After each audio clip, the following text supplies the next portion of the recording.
When Emily turned the key for the last time, the apartment felt colder than ever. She set the keys on the counter, whispering goodbye to the place she once called home. But as she closed the door behind her, she didn't know the nightmare wasn't over. The landlord had other plans that would twist her simple move-out into a battle of deceit, obsession, and control. Days later, a notice appeared, accusations followed, and her quiet exit turned into something far darker. Because in that building, leaving wasn't as simple as walking away. Sometimes, the walls remember what you'd rather forget. Before everything unraveled, Emily's life fit neatly within the quiet corners of her one-bedroom apartment. It wasn't much: peeling wallpaper, a creaky floor, a window that stuck on humid mornings, but it was hers. For 3 years, she had made it a home.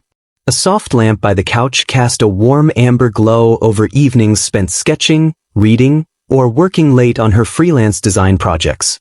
From the window, she could see the street below, a row of aging brownstones, a rusted bike chained to a lamppost, and the occasional cat slinking through puddles after rain. To Emily, those small, predictable details meant stability. After years of drifting between cities and short-term leases, this building was the first place that had felt like an anchor. Her landlord, Mr. Dalton, seemed pleasant enough, older, polite, with a calm voice and a clipboard he carried everywhere. He lived in the unit above hers, keeping to himself except for the occasional maintenance visit. At first, Emily thought his quietness was a blessing. She didn't know that silence can sometimes be the mask of something waiting. Each morning followed a rhythm she had perfected. Coffee before dawn, emails at sunrise, a jog through the narrow park 2 blocks away. By 8, she was back at her desk, headphones on, sketching product mock-ups or editing photos for clients who never saw her face, only her clean, minimalist designs. It was a simple, self-contained world, one that thrived on solitude. But every now and then, she'd sense something slightly off, like static in an otherwise clear signal. Footsteps at odd hours. A faint creak in the hallway when she knew everyone was asleep. She brushed it off as the quirks of an old building, where every sound had its own echo. Still, she couldn't help noticing that her landlord always seemed to know when she was home. Packages were left outside her door within minutes of arrival. Rent reminders arrived on the same day she received her pay. It was efficient, almost too efficient. The other tenants rarely lingered in the hallway. Emily had met a young couple downstairs once, just after moving in, but they'd left abruptly 6 months later. Another tenant, an elderly woman named Mrs. Weaver, lived across the hall. She nodded politely when their paths crossed but never spoke much beyond that. Emily assumed everyone here valued privacy as much as she did. What Emily didn't realize was how fragile that illusion was, that privacy in this building was more of a performance than a guarantee. The first sign came one Wednesday morning in early spring. Emily had stepped out to take the trash down when she noticed the mailboxes had been rearranged.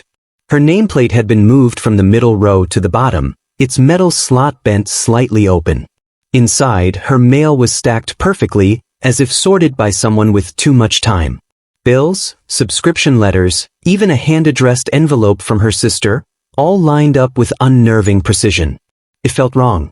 She told herself maybe the landlord had done it as part of routine maintenance, but the feeling stuck with her, trailing behind her thoughts like a shadow. Later that week, she found a faint handprint on her kitchen counter. It wasn't hers. The outline was slightly larger, with a smudge of oil near the edge, as though someone had steadied themselves there while moving something. Her stomach tightened, but again she rationalized it away.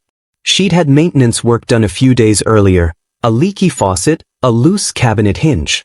Maybe the worker hadn't cleaned up. Maybe she was just overthinking. But the pattern continued. Objects seemed to shift ever so slightly. A coffee mug turned the wrong way. A towel folded differently. A faint scent of cologne she didn't own. Little things that could all be dismissed on their own but together painted a quiet, unnerving picture. Still, Emily held on to normalcy. She had deadlines to meet, groceries to buy, errands to run. She clung to routine because routine meant control. If she could keep her life measured and predictable, then maybe whatever was happening in that apartment would settle on its own. Mr. Dalton remained distant, almost invisible, but Emily could sense his presence in subtle ways. The sound of footsteps overhead would stop whenever she paused her music. Lights flickered in the hallway when she left for her runs. Once, she thought she saw his shadow move behind the frosted glass near the stairwell, just after she'd come home from the store. But when she looked again, it was gone. Months passed, and the discomfort grew into something heavier, something she could no longer ignore. She started locking her windows and double-checking her door at night. Sometimes she'd leave a small mark, a hair across the doorknob, a coin placed on the floor, to see if anything moved while she was gone. Too often it did. Her sketches began to change too. What used to be clean, minimalist designs now had a strange unease to them. Shadows, jagged lines, fragmented shapes. Her clients didn't notice, but she did. She was drawing her own fear without meaning to. Then, one afternoon in June, an envelope appeared on her doorstep. No postage, no return address, just her name written in small, neat handwriting. Inside was a typed letter, a notice that her rent would increase by nearly 40%. No explanation, no prior warning. Just a new demand with a due date circled in red. Emily froze. That wasn't legal, she thought. The lease still had months left. But before she could process it fully, another letter followed, this time slipped under her door late at night. It wasn't from Dalton, but from building management, though she knew there was no management company, just him. The message was clear: she had 60 days to vacate, or further action would be taken. Something had shifted. What had once been a quiet, tolerable tension was now turning into a trap. She began to notice how the lights in the hallway flicked on just before she stepped outside, how the sound of a key turning echoed faintly through the vent above her sink, and how the mailbox slot never quite closed all the way anymore. Her once peaceful apartment now felt like a cage, one she had unknowingly walked into. Still, Emily tried to hold on. She called tenant hotlines, researched renters' rights, even considered confronting Dalton, but something in her told her not to. There was a quiet calculation in his eyes whenever they passed in the hallway, a knowing look that warned her this was a game she couldn't win easily. And yet, as her world began to shrink, she made a silent promise to herself: she would leave on her own terms. No threats, no intimidation, no quiet watching from the shadows. She would take back control of her life, even if it meant walking away from everything she'd built. What she didn't know, what none of her careful planning could prepare her for, was that Mr. Dalton wasn't ready to let go. When she finally left the keys on the counter, thinking it was over, he would make sure it wasn't. Because in his mind, tenants didn't just leave, they disappeared. And soon, Emily would learn just how far some people will go when they believe they still have the right to own your peace. The notice lingered on Emily's table for days, the paper curling slightly at the edges from the summer humidity. She read it over and over, hoping the words would somehow rearrange into reason. But they didn't. The red-circled date glared at her like an accusation, and the formal tone masked something colder underneath, something personal. At first, she tried to treat it like a misunderstanding. She emailed Mr. Dalton a calm message asking for clarification, citing the clause in her lease that locked the rent amount until renewal. No reply came. Instead, a second notice appeared in her mailbox the next morning, nearly identical, but with one change: the new due date was 2 weeks sooner. The message was clear. Dalton wasn't negotiating, he was closing in. Emily's once peaceful apartment began to feel like a ticking clock. Every day that passed carried new small intrusions, quiet acts of erasure that only she seemed to notice. A stack of mail vanished from her counter, only to reappear later in her mailbox. Her Wi-Fi connection flickered unpredictably, as if someone nearby was leeching onto it. And sometimes, when she left her apartment, she could hear faint movement in the walls, footsteps that paused when she did. Her sense of safety began to fracture. She started keeping her valuables in a locked drawer and set up a small camera facing the front door, hoping to catch proof of what she couldn't explain. But the first night she checked the footage, the file was corrupted. The camera light blinked once, then died. Sleep became impossible. Every sound felt amplified in the dark: the creak of pipes, the hum of the refrigerator, the faint groan of old wood shifting. But there were new sounds too: measured footsteps above her at 3 a.m., as though someone was pacing deliberately, waiting for her to notice. Dalton, meanwhile, remained unervingly invisible. She would catch glimpses, his car parked in the same spot every night, the faint echo of his door closing upstairs. But when she went to confront him, he never answered. It was as if the building itself was helping him hide. One morning, she found a handwritten note taped to her door. Per building policy, tenants who fail to comply with rent increases may face eviction proceedings and financial penalties. No letterhead, no signature. But she recognized the handwriting, neat, deliberate, the same as on the first envelope. Emily's chest tightened. She began documenting everything, taking photos, printing emails, recording timestamps. Each act of record-keeping felt like a lifeline, proof that she wasn't imagining it. Yet with every new piece of evidence, her reality felt less stable. It was as if she was building a case against a ghost. She called the local housing office, explained her situation to a calm voice on the phone, and was told to file a formal complaint. The clerk asked for documents, signatures, and physical notices, things Dalton had been careful to deliver without trace. The process, she was told, could take months. Emily didn't have months. By August, the harassment had grown bold. Packages she'd ordered began arriving opened. Maintenance workers showed up unannounced, claiming to have been sent by the landlord. One afternoon, she returned home to find her living room window slightly ajar.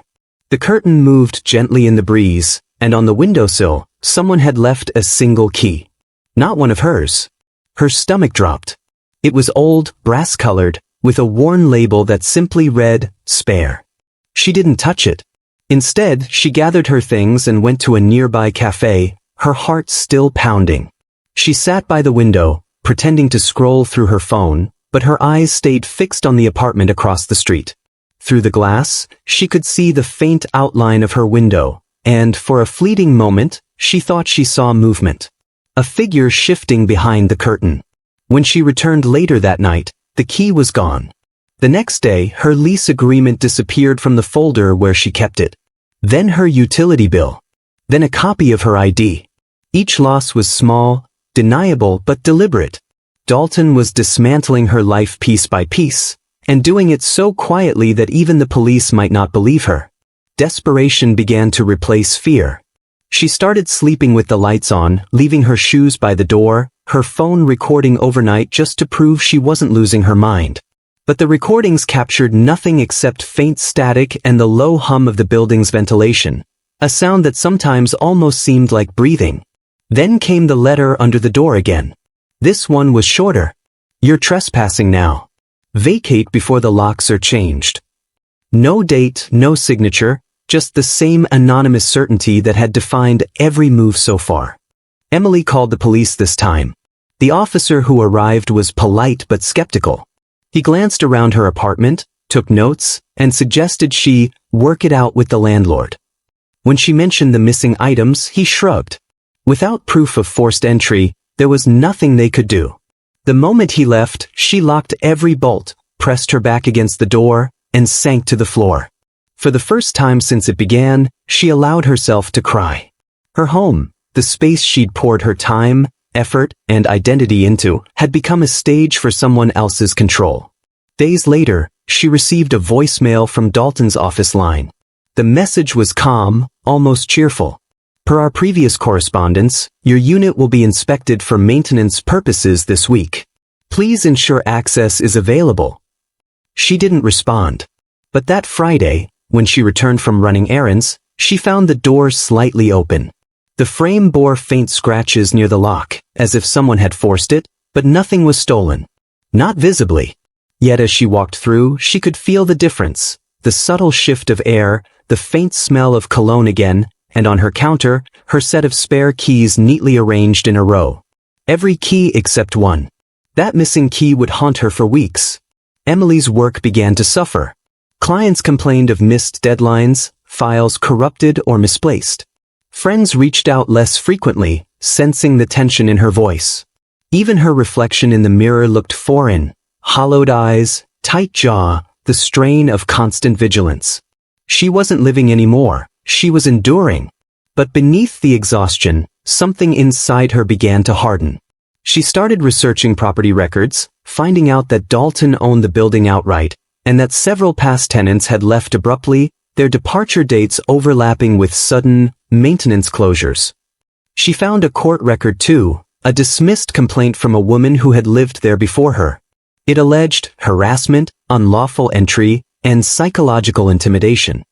The details were redacted, the case quietly buried. That was the confirmation Emily needed. If she stayed, she'd become another name in a forgotten record. So she began planning her exit carefully. She backed up her files, packed her essentials, and found a temporary sublet across town.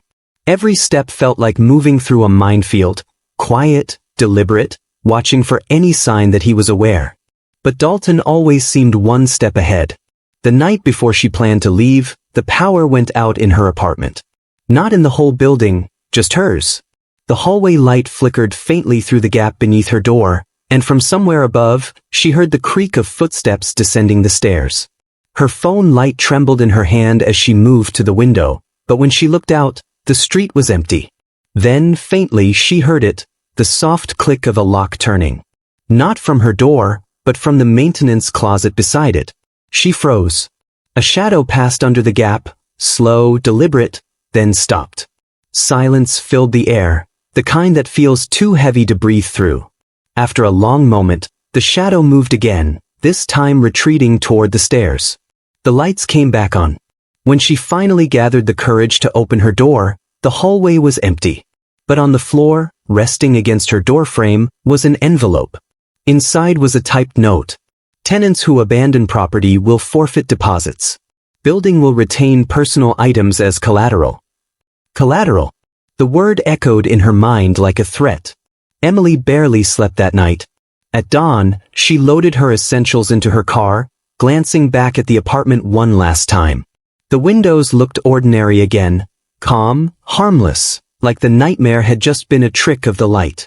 She left the keys on the counter, locked the door behind her, and drove away. For a moment she felt free. But freedom, she would soon learn, isn't the same as escape. 3 days after she moved into her temporary place, she received an email from a collection agency claiming she owed over $4,000 in damages and unpaid fees.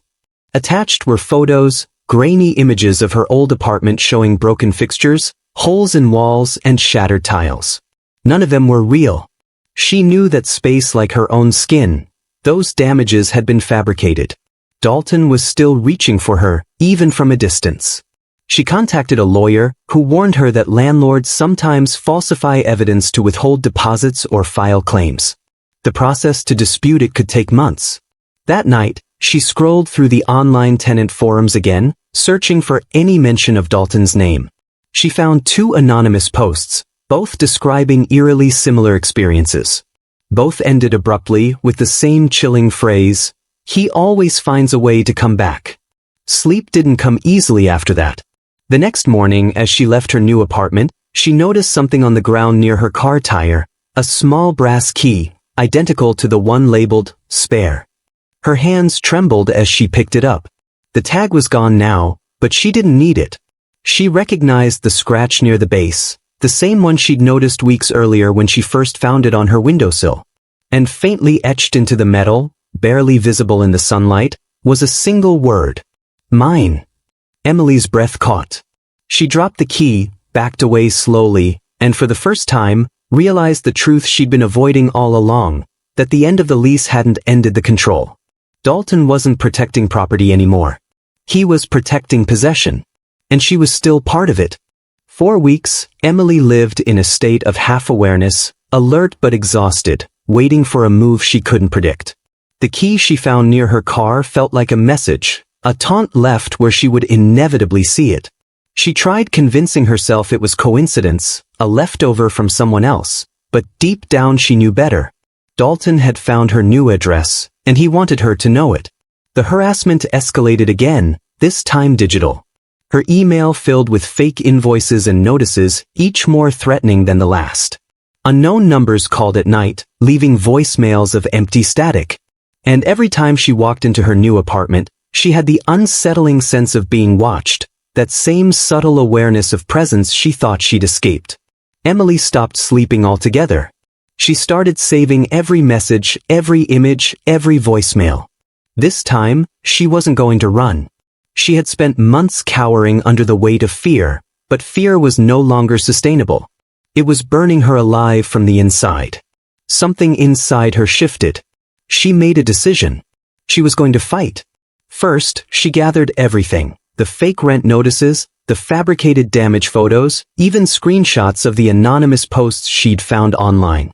She cross-checked property records, found a list of past tenants, and reached out to one of them, a woman who had moved out 2 years before under urgent personal reasons. The woman's response was brief but telling. "If it's still Dalton, document everything. You're not the first." That night, Emily drove back to the old building for the first time since leaving.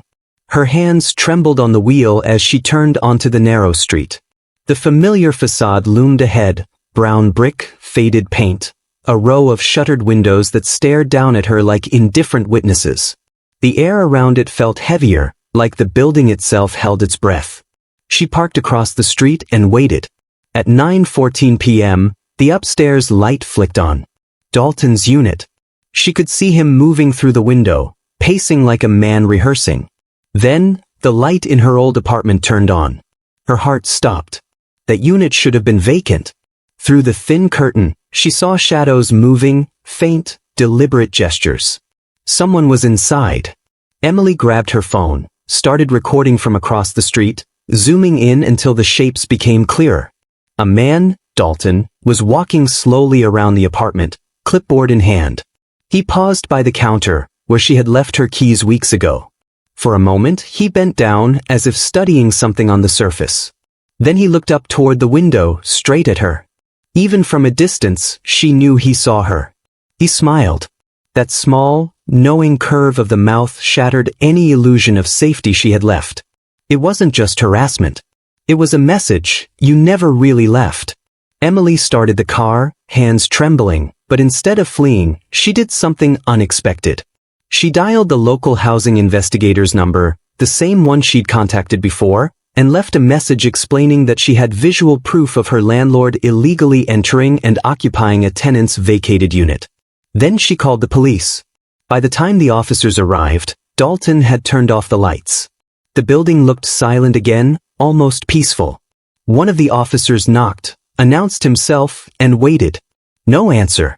Another tried the back entrance. Still nothing. Emily stood on the sidewalk, her phone recording, adrenaline coursing through her veins. Every second felt like an eternity. Then, faintly, a sound echoed from the back alley, the metallic clang of a door closing. The officers ran toward it. Moments later, they emerged with Dalton, who looked more confused than guilty. He wore his usual button-down shirt, clipboard still in hand, and spoke with measured calm. He claimed he had every right to be in the unit. "Routine inspection," he said. "Tenant left damages." But Emily stepped forward, voice steady but sharp. She told them she had vacated legally, provided notice, and turned in her keys. That the supposed damages were falsified. That this was the same man who had harassed her through anonymous letters and illegal entry for months. For the first time, she saw a flicker of unease in Dalton's face. The officers separated them, took statements, and requested identification. One of them went upstairs to verify his claim. Minutes passed. Then the officer reappeared, holding up a small brass key, the same kind that had haunted Emily's nights. "Found this in the lockbox," he said quietly. "Doesn't match the master set." Dalton's expression cracked for a split second, enough for Emily to recognize the truth, that his calm exterior was nothing but performance. The police informed him they would need to investigate further and asked him to leave the property temporarily. He protested, voice tight, but they were firm. As he walked past her, he turned his head slightly, eyes locking onto hers. The smile returned, smaller now, brittle, but still there. It wasn't victory yet. It was a warning. Over the next week, an official investigation began. Emily provided all her evidence, every letter, screenshot, and timestamp. The officers retrieved additional items from the building: surveillance drives, digital logs, and, disturbingly, a box of personal effects stored in the basement labeled with tenant names, including hers. Inside, she found duplicates of her mail, photos, and even a set of apartment keys. Each item was a piece of proof, tangible evidence of Dalton's pattern. He had kept control long after his tenants left, maintaining his illusion of ownership through quiet observation. When the story reached the local press, it spread fast. Other tenants came forward, each echoing the same experiences: unauthorized entries, intimidation, fabricated fees. The narrative that had once seemed unbelievable was now undeniable. Dalton's mask began to crumble in public view. The day of the hearing arrived. The courtroom was cold, clinical, the air heavy with tension. Emily sat at the plaintiff's table, her documents neatly stacked before her. Across from her, Dalton sat motionless, his expression unreadable. The evidence spoke louder than any argument could. The videos, the emails, the falsified damage reports, the recovered box of personal belongings, each piece a nail in the structure of his deceit. When the judge read the findings aloud, the words felt surreal: unlawful entry, privacy violation, harassment, falsification of documents. Dalton's composure faltered. His hands trembled slightly on the table, the clipboard nowhere in sight now. The final order was clear: fines, restitution, and an injunction prohibiting further contact or property management involvement. But what lingered most wasn't the legal outcome, it was the moment afterward, when Dalton stood to leave. He looked directly at Emily, not with anger, but with something emptier, a hollow recognition that his control was gone. For the first time, she saw him not as a figure of power but as a small man stripped of his illusions. Outside the courthouse, reporters waited, microphones raised. Emily declined to speak at first, but as they pressed for a statement, she finally said what had been building in her for months. It wasn't just about the apartment, she said quietly. It was about control. People like him don't want to own property. They want to own people's fear. And the only way to break that is to stop running from it. Her words spread quickly, online, in forums, among tenants who had endured similar nightmares. Messages of solidarity poured in, stories of other landlords and neighbors who had abused their power in quieter ways. For every victim who stayed silent, Emily's story became a voice. Yet even after the verdict, she couldn't shake the feeling that some part of Dalton lingered, not physically, but as a shadow in her mind. Trauma has a way of leaving imprints, faint fingerprints on ordinary moments.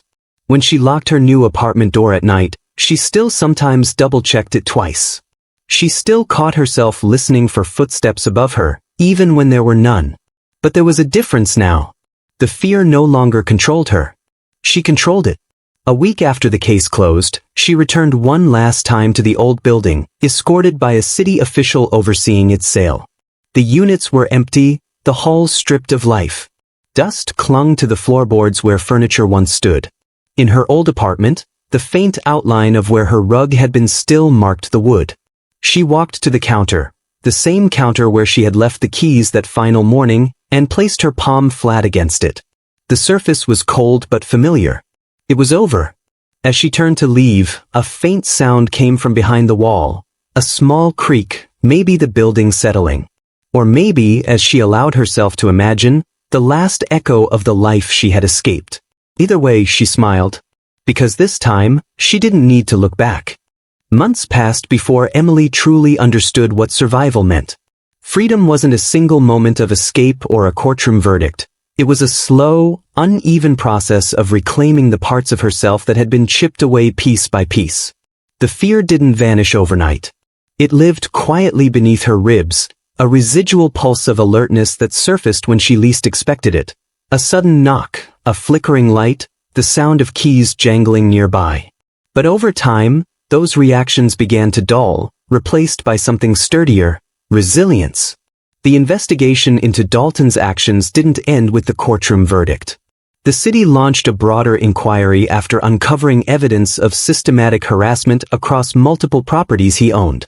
Former tenants came forward, each telling similar stories: fabricated eviction notices, manipulated inspection reports, unexplained entries into private spaces.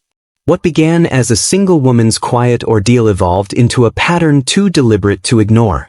For years, Dalton had hidden behind the veneer of legality.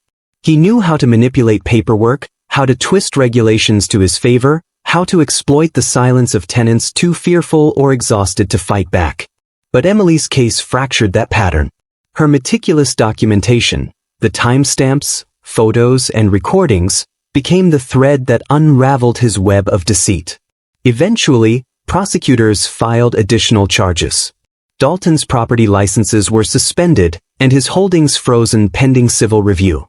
Local media framed him as the landlord who watched too closely, and his name became synonymous with predatory management. For someone who had thrived on quiet power, public exposure was its own kind of ruin. Yet the most profound consequence wasn't legal, it was psychological. Dalton's control had always relied on invisibility.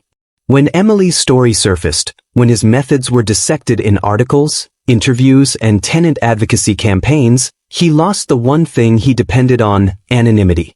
The walls that once gave him cover became mirrors reflecting his corruption back at him. Emily didn't gloat. There was no satisfaction in seeing another person's downfall, even one who had caused so much pain. Her victory was quieter, measured not in vengeance, but in distance. Every day she lived without looking over her shoulder felt like a reclamation. Still, trauma has a way of shaping new habits. She became meticulous about boundaries. She kept multiple locks, installed cameras by her new door, and made it a ritual to verify who held her keys. Not out of paranoia, but out of self-preservation. The old version of her, the trusting tenant who believed good intentions were enough, was gone. What replaced her was someone sharper, cautious but unbreakable. In the months following the trial, tenant advocacy groups reached out to her. They wanted her help crafting awareness campaigns, informational videos, and workshops on renters' rights. At first, she hesitated. Reliving the ordeal meant reopening wounds she wasn't sure had healed. But she realized her silence had once been Dalton's greatest weapon. Speaking out was how she reclaimed power. Her first event drew only a few dozen people. She stood at the front of a community hall, hands trembling slightly, eyes scanning the faces of strangers who looked both curious and cautious. As she began recounting her story, without dramatics, without embellishment, she watched their expressions shift. Some nodded, others flinched at the familiarity. When she finished, the silence that followed wasn't discomfort. It was recognition. Afterward, people approached her one by one, sharing their own experiences, neighbors from different buildings, different cities, all with eerily similar patterns of control. Each story reinforced what Emily had come to understand. Predators of power didn't always hide in dark alleys. Sometimes they hid behind leases in plain sight, disguised as authority. Her advocacy work grew from there. She collaborated with journalists, helped build digital resources for tenants, and pushed for legislation that demanded transparency in landlord-tenant communication. It was exhausting work, but purposeful. The more she poured herself into it, the more her fear transformed into fuel. But even as she rebuilt, remnants of her past lingered like faint fingerprints on her life. Occasionally, she would catch a glimpse of a man in a crowd who walked like Dalton or hear a voice that carried his calm, rehearsed tone. Each time, her pulse would quicken. And yet, she never faltered. She would take a slow breath, ground herself, and remind her body that she was safe now. The apartment that once defined her nightmare stood empty for nearly a year. Its reputation spread fast, and no one wanted to rent it. Eventually, the building was sold to a new owner who renovated it into a small boutique complex. The new management replaced the doors, rewired the lights, stripped the walls bare. But Emily knew that no matter how much paint they applied, some buildings held memories deeper than brick and wood. The past doesn't disappear, it settles into the foundation, whispering its stories through the cracks. Sometimes, she wondered if Dalton ever drove by, just to see what remained. The thought no longer frightened her. If he did, he would see a building reborn, purged of his influence, a monument to his own undoing. Her life slowly found rhythm again. She returned to her design work, started accepting new clients, and moved into a sunlit apartment overlooking a park. This one felt different, open, alive, a space that didn't echo with someone else's footsteps. Mornings were filled with warmth and routine again. Coffee steaming by the window, sketches scattered across her desk, music playing softly. But she was never the same Emily who had first moved into that cursed building years ago. The innocence that had once made her easy to manipulate had transformed into clarity. She recognized manipulation instantly now, the subtle intimidation, the strategic kindness, the illusion of authority. And she vowed never to let anyone reduce her to silence again. When her story was later adapted into a short investigative documentary, Emily watched it alone one evening. Seeing her own experience unfold through narration and visuals felt almost unreal, like she was observing another woman entirely. But that woman's strength, her refusal to be erased, was undeniable. The final scene showed a reenactment of her leaving the apartment, the keys resting on the counter, the camera lingering on them as the door closed. That simple image became a symbol online, a reminder that closure isn't always the end, but sometimes the beginning of taking back control. The video reached thousands, then millions. Comments poured in from around the world, people sharing their own brushes with predatory landlords, unfair evictions, and abuse of power. Emily read each one carefully, realizing that her story had become something larger than her pain. It was a collective outcry, a call for awareness, justice, and change. But fame was never her goal. Her satisfaction came in quieter forms, in the tenant who messaged her months later to say her story gave him the courage to confront his own landlord, in the woman who wrote that she finally moved out of an unsafe home after watching Emily's interview.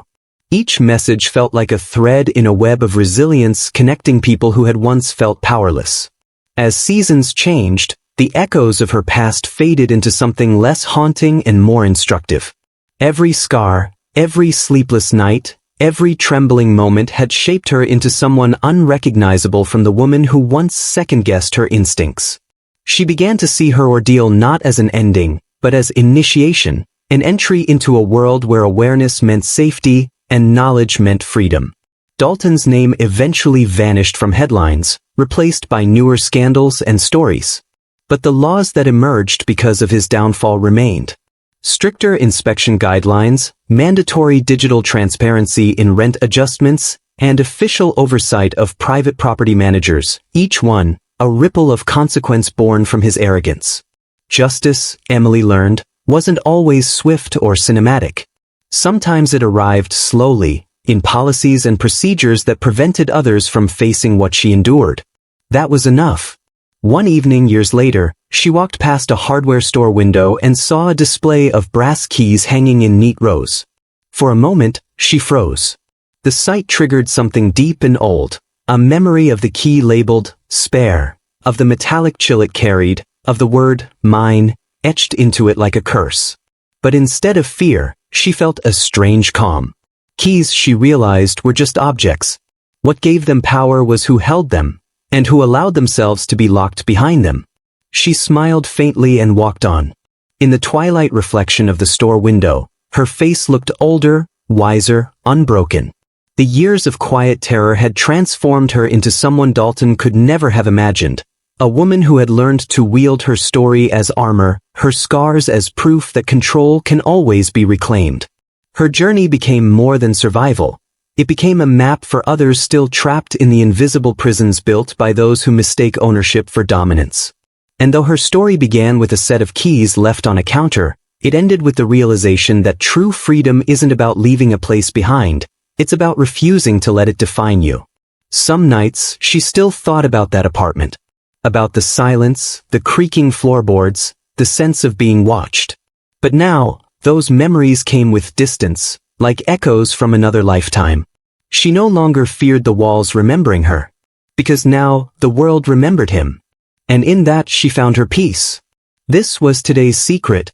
Every shed hides a secret, but remember, the shed never stays quiet for long. Until next time, Secret Shed Stories.